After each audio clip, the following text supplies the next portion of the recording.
श्री गुरुदेव दत्त.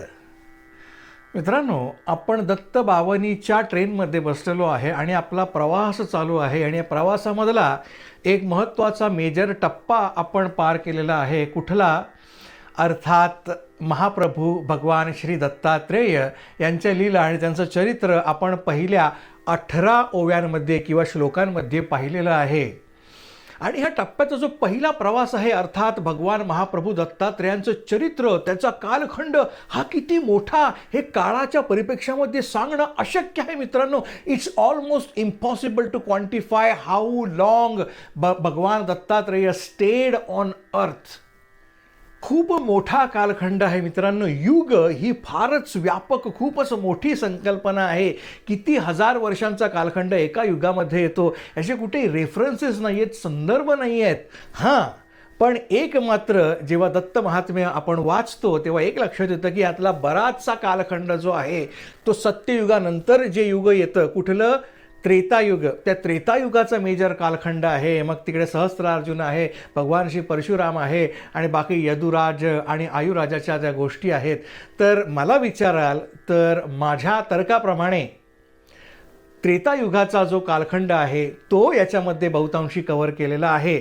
परंतु it can go back into Satyayuga और it can extend into Dvapara Yuga. So please don't quote me on this. With that said मित्रांनो, आता आपण येऊया दत्तात्रेयांचा द्वितीय अवतार आणि कलियुगामधला प्रथम अवतार, अर्थात श्रीपाद श्री वल्लभ. आणि जिथून त्यांचं चरित्र, त्यांच्या लीला चालू होतात दत्त बावनीमध्ये, ते आहेत ओव्या 19, 20 आणि 21. आणि तुम्ही म्हणाल बस 3च, 19, 20 आणि 21. ॲक्च्युली 3ही नाही, 2.5च आहेत. ते कसं ते आपण पुढे पाहणार आहोत. पण मग एवढंच तर मित्रांनो, जसं आपण बघितलेलं आहे की दत्त बावनी हे काय आहे? गुरुचरित्राचं सार आहे, संक्षिप्त स्वरूप आहे. 52 अध्यायामधले 6 अध्याय श्रीपाद श्री वल्लभ स्वामींच्या अवतार कार्यासाठी डेडिकेट केलेले आहेत गुरुचरित्रामध्ये. तर या ठिकाणी 2.5 श्लोक अलोकेट केलेले आहेत. It starts with what? जोई द्विजस्त्री केरो स्नेह, थयो पुत्र तू निस्संदेह. म्हणजे काय? जोई द्विजस्त्री, द्विजस्त्री म्हणजे ब्राह्मण स्त्री, ब्राह्मणाच्या पत्नीचं प्रेम पाहून, थयो पुत्र तू निस्संदेह, तिचा तू पुत्र होऊन राहिलास. आता ही काय बरं गोष्ट आहे? ही गोष्ट गुरुचरित्राच्या 5व्या अध्यायामध्ये येते. जेव्हा पिठापूर ग्रामात, आंध्र प्रदेशामध्ये आत्ताचं पिठापूर नावाचं गाव आहे, त्या पिठापूर गावामध्ये आपस्तंभ शाखेचा एक ब्राह्मण व्यक्ती, कोण? आपळराज नावाचा, त्याच्या पत्नीसोबत राहत असे. त्याची पत्नी सुविद्य पत्नी, अत्यंत प्रतिव्रता, साध्वी, सधर्मचारिणी. तिचं नाव सुमती. नावातच बघा आहे सुमती. हनुमान चालिसामध्ये आपण बघितलेलं आहे, कुमती निवार सुमती के संगी. सुमती मित्रांनो जर का माझ्या जीवनात असेल तर माझ्याकडून प्रज्ञापराध कधीच होणार नाही. आणि त्याचं ॲप्लिकेशन कसं केलेलं आहे बघा. या सुमतीने स्वतःचं नाव कसं सार्थक ठरवलं. तर ही सुमती जी आहे आणि आपळराज आणि सुमती, ही गुरुचरित्रामध्ये उल्लेख आहे, विष्णू दत्ताची उपासना करीत असे. म्हणजे भगवान महाविष्णू आणि दत्त दोघांची का? बहुतेक तसंच असावं, राईट. तर दोघांची भक्ती, त्यांचं रोजचं आणिक चालत असे, रोजची पूजा घरात चालू असे आणि धर्माचरण चालू असे अत्यंत प्रीतीने. इतकं की मित्रांनो ह्या उभयतांना अनेक पुत्र झाले. म्हणजे आतासारखी तेव्हाची परिस्थिती नव्हती, राईट. हम दो हमारे दो. त्यांना अनेक पुत्र झाले, पण त्यातले बरेचसे बहुतांशी जगलेच नाहीत. आणि जे 2 जगले त्यातला एक पांगळा होता, एक पंगू होता पायाने, आणि दुसरा अंध होता. तरीसुद्धा मित्रांनो बघा, आपल्या आयुष्यामध्ये छोटीशी घटना घडली तरी आपण देवाला बोल लावतो, देव पाण्यात ठेवतो. आणि ह्या ठिकाणी पहा, या दोघांचं काय सत्व आहे, या दोघांचं काय आणिक आहे, या दोघांचा काय वाङ्निश्चय आहे, त्या भगवंताविषयीचा श्रद्धा आणि सबुरी किती मित्रांनो. की पुत्र अल्पजीवी ठरले, जगले नाहीत. जे जगले ते आंधळे आणि पांगळे ठरले, तरीही त्यांची भक्ती निश्चल होती त्या विष्णुदत्तावरती. ती ढळू दिली नाही. आणि अशातच काय घडलं? अमावस्येचा दिन होता, घरी श्राद्धाचं जेवण होतं आणि अर्थातच ब्राह्मण देव पहिल्यांदा त्याचं ग्रहण करणार होते. परंतु झालं काय? दारामध्ये एक अतिथी आला, भिक्षाम देही म्हणाला. आणि काय त्या मातेचं हृदय कळवळलं. तिने प्रतिपाळ मोडला, तिने ते रिच्युअल मोडलं, तिने रीत भात होती त्याला तडा दिला आणि ब्राह्मण देवांना जेवू घालण्याच्या आधीच दारी आलेल्या अतिथीला, त्या भिक्षुकाला तिने भिक्षा दिली. अत्यंत प्रेमाने तिने जेवण वाढलेलं आहे त्याला, अत्यंत प्रेमाने, मनात कुठलाही किंतु न ठेवता. आणि ते तिचं प्रेम पाहून त्या तिच्या भोजनाने ते प्रसन्न झाले, ते तृप्त झाला तो यती. आणि त्यांनी काय केलं, ते भोजन झाल्यानंतर जेव्हा सुमतीने त्यांच्या चरणांवरती आपलं मस्तक टेकवलं आणि वर करून पाहते तर काय, त्रिमुखम षड्भुजम दत्तम कौपिन वस्त्रधारणम मध्ये विष्णुम गोपालकम सर्वथा करुणाकरम.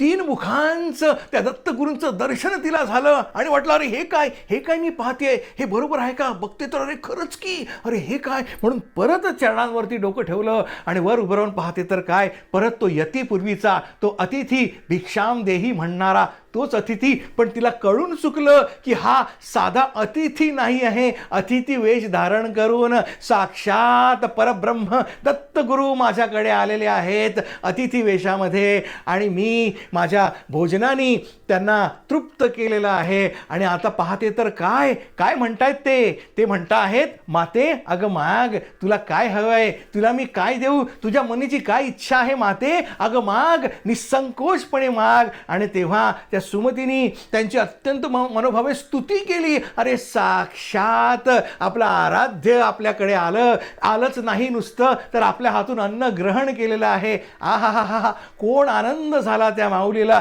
त्या आनंदामध्ये अत्यंत मनोभावे ओतंबून ओतप्रोत तिने स्तुती केलेली आहे, स्तुती सुमन उधळलेली आहेत त्या अतिथी समोर, अर्थात दत्तगुरूंसमोर. आणि मग काय म्हणाली, जेव्हा ते गुरु म्हणाले अन्नदाता सुखी भव, बोल माते तुला काय वर देऊ, तेव्हा ती माता म्हणाली आता जे म्हणालात तेच सत्य हो. काय म्हणाले, माते तुम्ही माता म्हणून जी मला हाक मारलीत तेवढंच सत्य करा. सुमती म्हणे इच्छा एक सदैव आहे मनात, विश्वोद्धारक श्री दत्त पुत्र व्हावा मज तैसा. काय म्हणाली आहे बघा, काय सुंदर मागणं मागितलेलं आहे. तिने ज्याला सांगितलं अशी अशी परिस्थिती आहे, 2 पुत्र आहेत, एक अक्षहीन आहे अर्थात अंध आहे आणि एक पंगू आहे, तेव्हा मला आता एक सुदृढ पुत्र हवा, तुमच्यासारखा जगद्वंद्य अवधूत दिगंबर दत्तात्रेय गुरु तुम्हीच ना, तुमच्यासारखाच मला पुत्र हवा. यावरती काय झालं, तथास्तु म्हणे श्री दत्त, आणि तेथेची होते गुप्त दिव्य तेज फाकत विस्मयेती पाहत असे. तो जो यती रूप धारण केलेले दत्त गुरु जे आहेत त्यांनी तथास्तु असं म्हणाले आणि आपल्या वाटेस निघाले. आणि पाहता पाहता शुप गुप्त होऊन झाले, दिव्य तेज तिथे फाकलं आणि ते पाहून सुमती विस्मयचकित झाली, डोळ्यातून अश्रूंच्या धारा वाहू लागल्या. आणि काय तो आनंद, अष्टभाव जागृत झालेल्या अवस्थेमध्ये तिला काय करू आणि काय नको हे सुचत नव्हतं. जोपर्यंत आपल्या पतीला ती शोधायला लागली, आपण राज तिला दिसले आणि घडलेली सगळी हकीकत तिने त्यांना सांगितली. अंतःकरण रिकामं केलं आणि त्याच्यानंतर ती भानावर आली, अरे अरे अरे हे मी काय केलं, ब्राह्मण भोजनाच्या आधी दारी आलेल्या अतिथीला आम्ही जेवू घातलं. त्याबरोबर तिने आपण राजांची क्षमा मागितली की अहो मी कुळाचार तर नाही ना मोडला, कुळधर्मताही ना मी संकटात टाकला. त्यावेळेला आपण राज म्हणाले अगं काय सांगतेस काय, प्रत्यक्ष आराध्य आपल्याकडून येऊन गेलं, अगं ह्याच्यापेक्षा मोठं काय, आपली सगळी पितरं जी आहेत ती आज मुक्त झाली, ती आज धन्य झाली की आज आजच्या दिवशी श्राद्धाचं पहिलं भोजन दत्तगुरूंनी या ठिकाणी आपल्याकडे केलेलं आहे. आहा हा हा हा, कोण आनंद झाला त्या उभयतांना. आणि त्यानंतर काही दिवसातच ही सुमती जी आहे ती गर्भवती राहिली आणि 9 मास 9 दिवसानंतर एका शुभदिनी तिच्या पोटी तिच्या उदरी एक पुत्र जन्माला आला. आणि तो शुभदिन कुठला मित्रांनो, अत्यंत महत्त्वाची गोष्ट आहे, अंडरलाईन करा, भाद्रपद शुद्ध चतुर्थीला, अर्थात गणपती अर्थात गणेशोत्सव अर्थात गणेश चतुर्थीच्या दिवशी त्यांच्याकडे पुत्र जन्माला आला. आणि साक्षात त्या श्रीच्या चरणांचं ते प्रसाद म्हणून त्या नवजात शिशूचं नाव काय ठेवलं, श्रीपाद. साक्षात दत्तात्रेयांचा, साक्षात दत्तगुरूंच्या आशीर्वादाने झालेला हा पुत्र म्हणून त्याचं नाव ठेवलं श्रीपाद.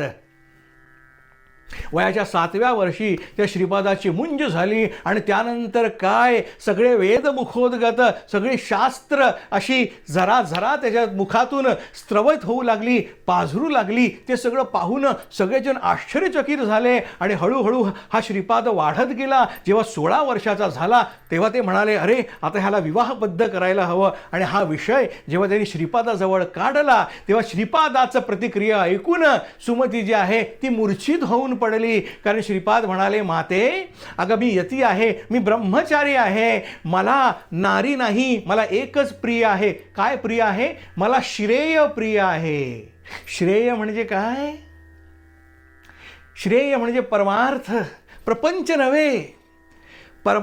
परमार्थच हीच माझी स्त्री आहे आणि तिच्याशीच माझा विवाह होणार आहे. अर्थात मी ब्रह्मचर्य धारण करणार आहे. या जगत कल्याणाकरता मला आता गृहस्थाश्रम, मला आता घर सोडायला हवं. गृहस्थाश्रम नव्हे, कारण गृहस्थाश्रमाची सुरुवातच विवाहानंतर होते.